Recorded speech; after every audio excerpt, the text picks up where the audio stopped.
May gagawin tayong Promac. Ang issue nito ay ayan, ang issue nya bar lines, LCD issue na naman. Promac, ayan.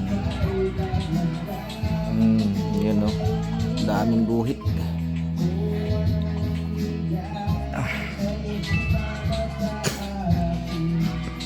Okay, mukhang maraming ano to. Ayan o, ayan, puro guhit. Ito yung panel nya o, nakadikit pa yung ano, B500B. Ayan, marami na sila, nagtawag na. Okay, Promac.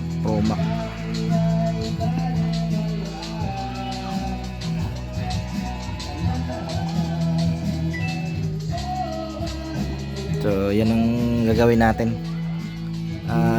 Tatry natin lagyan ng salumpas. Okay, push ko muna. Ito pa lang ano nyo. Yan, ito yung board Promac 50. Yan yung board nya. Medyo madilim.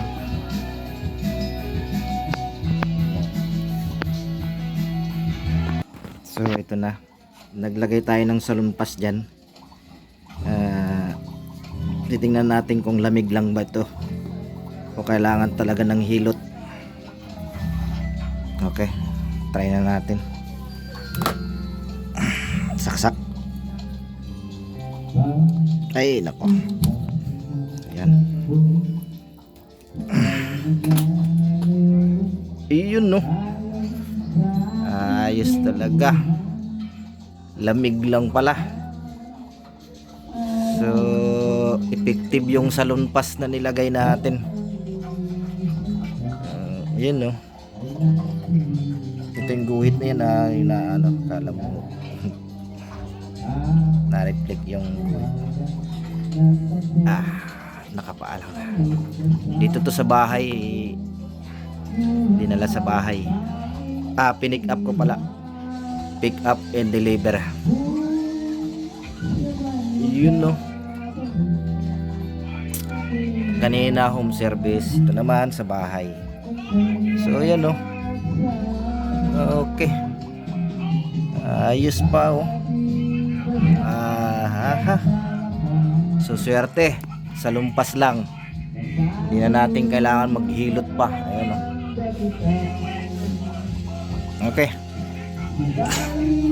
oops. Teka. So yan. So itong side na to ay goods pa. Ito yung kaliwa ang may problema. Ayan na. Kasi pumasok siya eh. Pinig ko nga eh. Pinig ko eh, ano?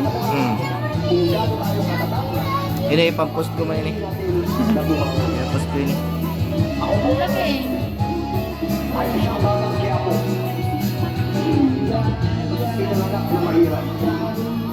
Saan mo na naman?